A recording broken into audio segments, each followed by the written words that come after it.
Hello friends, welcome to quick revision point. My name is Raksha Shrivastava. Friends, आज हम child development and pedagogy बाल विकास एवं शिक्षा शास्त्र में मोटिवेशन एंड लर्निंग से रिलेटेड इंपॉर्टेंट क्वेश्चन को फ्रेंड हम डिस्कस करेंगे अभिप्रेरणा एवं अधिगम से। ओके, तो जो फ्रेंड एग्जाम के लिए इम्पोर्टेंट है। ओके, चलिए स्टार्ट करते हैं। पहले हम समझेंगे फ्रेंड कि मोटिवेशन क्या होता है, अभिप्रेरणा क्या है।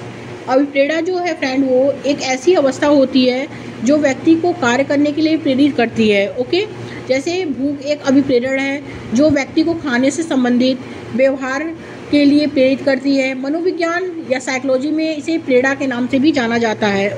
और लर्निंग क्या है, अधिगम या सीखना क्या है। सीखना जो है एक साथ नहीं होता है, सीखना जो है वो एक साथ नहीं होता है और न ही एकाएक होता है। यह तो जो होता है सीखना पूर्व ज्ञान की सहायता से क्या है निर्मित व विकसित होता है और प्रतिदिन प्रत्येक व्यक्ति में अपने जीवन में नए अनुभवों को एकत्र करता रहता है। और यह नवीन अनुभव जो होते हैं व्यक्ति के व्यवहार में वृद्धि तथा संशोधन करते हैं। इसलिए जो यह अनुभव तथा इनका उपयोग ही क्या है, सीखना या अधिगम करना ही कहलाता है। ओके, अब क्वेश्चन पे आते हैं फ्रेंड। क्वेश्चन क्या है, फर्स्ट क्वेश्चन है which of these statement about motivation and learning is correct. First है learning is effective when the student are motivated to avoid punishment. Second है learning is effective when the students have intrinsic motivation. Third है learning is effective when the student are extrinsically motivation. And fourth है motivation does not have any role to play in learning. तो प्रेरणा और सीखने के बारे में इनमें से कौन सा कथन सही है। प्रेरणा और सीखने के बारे में इनमें से कौन सा कथन सही है। फर्स्ट है कि सीखना तब प्रभावी होता है जब छात्र सजा से बचने के कारण अभिप्रेरित होते हैं। सेकंड है सीखना तब प्रभावी होता है जब छात्रों में आंतरिक अभिप्रेरणा हो। और थर्ड है सीखना तब प्रभावी होता है जब छात्र बाहरी रूप से प्रेरित होते हैं। एंड फोर्थ है सीखने में प्रेरणा की कोई भूमिका नहीं होती है।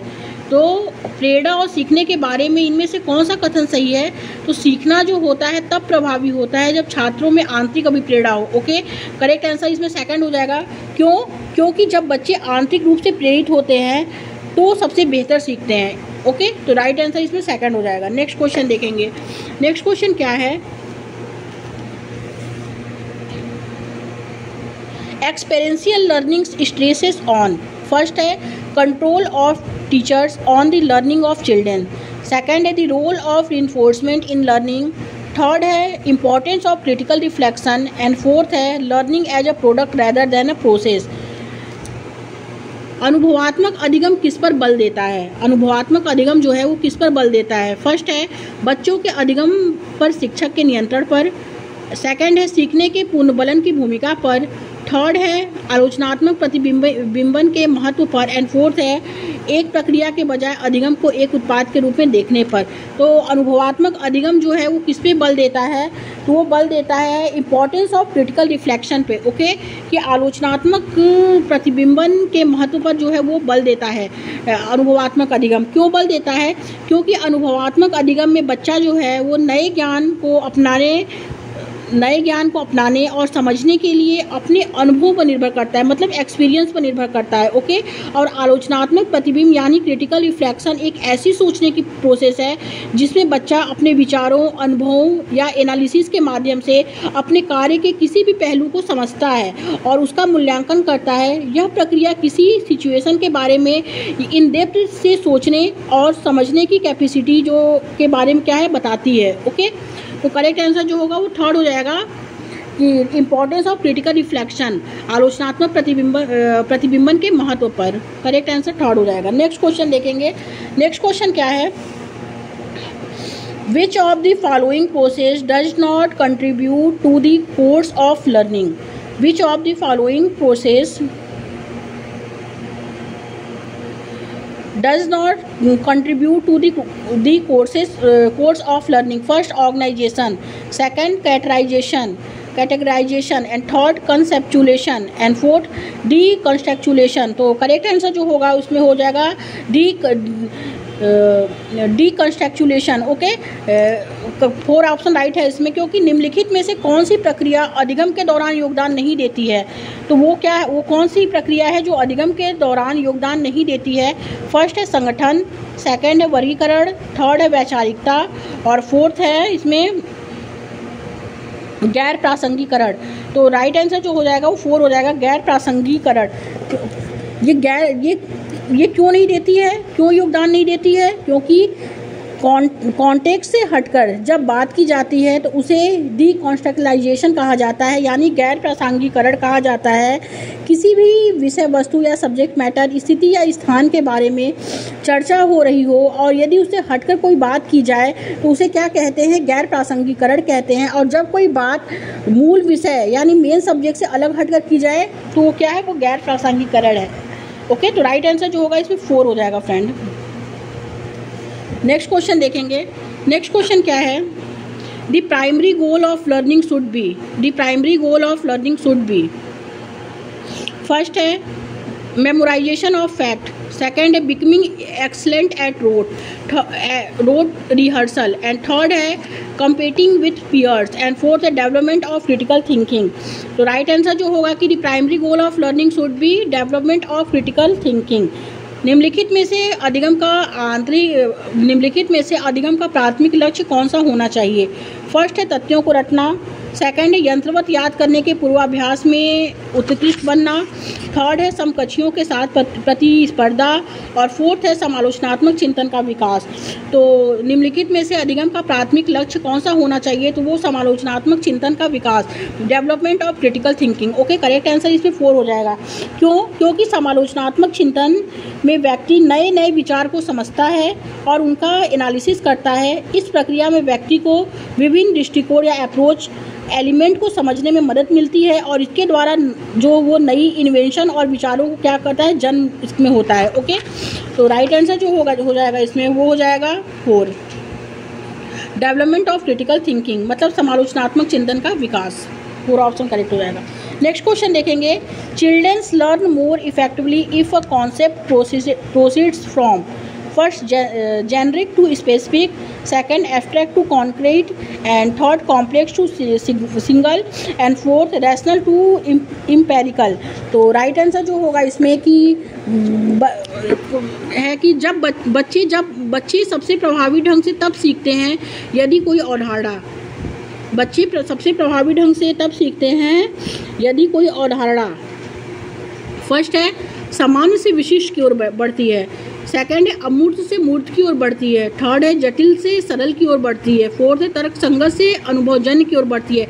बच्चे सबसे प्रभावी ढंग से तब सीखते हैं यदि कोई अवधारणा जो है वो सामान्य से विशिष्ट की ओर बढ़ती है, यानी जेनरिक टू स्पेसिफिक बढ़ती है। तो क्या है? तो तब बच्चे सबसे प्रभावी ढंग से सीखते हैं। फर्स्ट ऑप्शन इसमें राइट हो जाएगा। ओके, नेक्स्ट क्वेश्चन देखेंगे। नेक्स्ट क्वेश्चन क्या है? मीनिंगफुल लर्निंग इन्वॉल्व्स फर्स्ट है provision of reward and punishment, second है opportunity to interact with each other, third है reflections on learning how to learn, and fourth है opportunity for competition with peers. तो अर्थपूर्ण अधिगम में क्या सम्मिलित है? अर्थपूर्ण अधिगम में क्या सम्मिलित है? फर्स्ट है पुरस्कार और दंड का प्रावधान अवसर, सेकंड है एक दूसरे के साथ बातचीत करने के, थर्ड है सीखने के तरीके पर विचार, एंड फोर्थ है साथियों के साथ प्रतिस्पर्धा के अवसर। तो अर्थपूर्ण अधिगम में क्या सम्मिलित है? तो अर्थपूर्ण अधिगम में सम्मिलित है सीखने के तरीके पर विचार। इसमें जो दोनों को दो करेक्ट है, एक दूसरे के साथ बातचीत करने के और सीखने के तरीके पर विचार, ये दोनों अर्थपूर्ण अधिगम में सम्मिलित है। ओके, मतलब कि opportunity to interact with each other and reflection on learning how to learn. Okay, ये दोनों करेक्ट हो जाएगा इसमें, दूसरा तीसरा, क्योंकि अर्थपूर्ण अधिगम वह है जिसमें बच्चे किसी विशेष विषय के महत्व इम्पोर्टेंस को समझते हैं, उस पर डिस्कशन करते हैं और उसका इवैल्यूएशन करते हैं। इस अधिगम में बच्चे अपनी पूर्ण समझ के साथ इन्वॉल्व होकर क्या करते हैं? अधिगम करते हैं। ओके, तो राइट आंसर जो हो जाएगा इसमें दूसरा तीसरा दोनों इसमें करेक्ट है। ओके, नेक्स्ट क्वेश्चन देखेंगे। नेक्स्ट क्वेश्चन क्या है? In a social constructivist classroom learning first है in a permanent measurable change in the child behaviour, second है is a process of co construction of knowledge, third है happens by pairing of stimulus and response, and fourth है इसमें take place when the students are offered positive reinforcement. एक सामाजिक रचनात्मक कक्षा में अधिगम कैसा होता है? फर्स्ट है बच्चों के व्यवहार में स्थायी रूप से मापने योग्य परिवर्तन है। सेकंड है ज्ञान के सह निर्माण की एक प्रक्रिया है। थर्ड है एक उद्दीपन और प्रतिक्रिया के युग्म से होता है। एंड फोर्थ तब होता है जब छात्रों को सकारात्मक पुनर्बलन पेशकश की जाती है। तो एक सामाजिक रचनात्मक कक्षा में अधिगम कैसा होता है, तो वो होता है ज्ञान के सह निर्माण की एक प्रक्रिया है।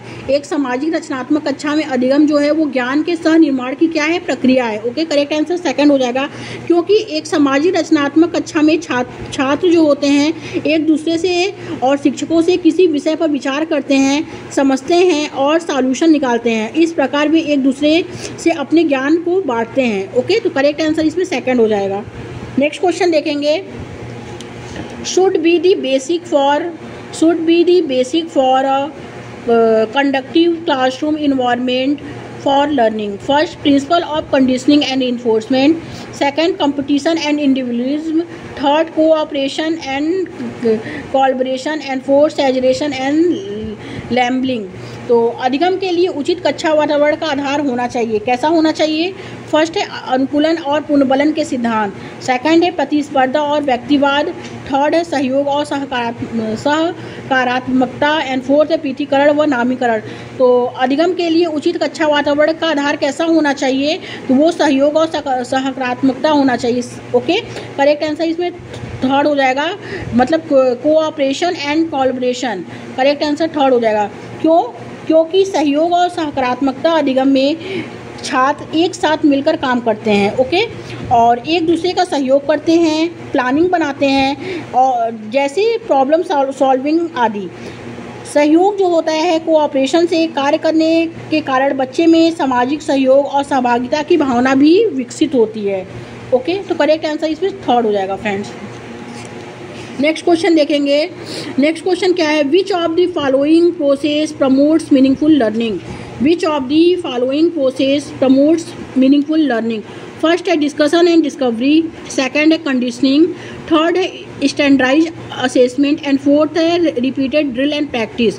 तो विच of the following process promotes meaningful learning. निम्नलिखित में से कौन सी प्रक्रिया सार्थक सीखने को बढ़ावा देती है। निम्नलिखित में से कौन सी प्रक्रिया सार्थक सीखने को बढ़ावा देती है। फर्स्ट अन्वेषण और चर्चा। सेकंड अनुकूलन। थर्ड मानकीकृत मूल्यांकन। एंड फोर्थ बार बार वेधन और अभ्यास। तो करेक्ट आंसर जो हो जाएगा इसमें कि विच of the following process promotes meaningful learning. तो फर्स्ट राइट आंसर हो जाएगा डिस्कशन एंड डिस्कवरी। निम्नलिखित में से कौन सी प्रक्रिया जो है वो सार्थक सीखने को बढ़ावा देती है, तो वो है अन्वेषण और चर्चा। करेक्ट आंसर फर्स्ट हो जाएगा। क्यों? क्योंकि जब किसी भी विषय पर कक्षा में चर्चा होती है, तो उससे संबंधित फैक्ट की खोज की जाती है। तो इस प्रकार बच्चा सार्थक या मीनिंगफुल रूप से सीखता है, अर्थात उस सीखे गए तथ्य को वह एसिमिलेट कर लेता है, मतलब आत्मसात कर लेता है। ओके, तो राइट आंसर जो होगा इसमें वो फर्स्ट हो जाएगा, अन्वेषण और चर्चा, मतलब डिस्कशन एंड डिस्कवरी।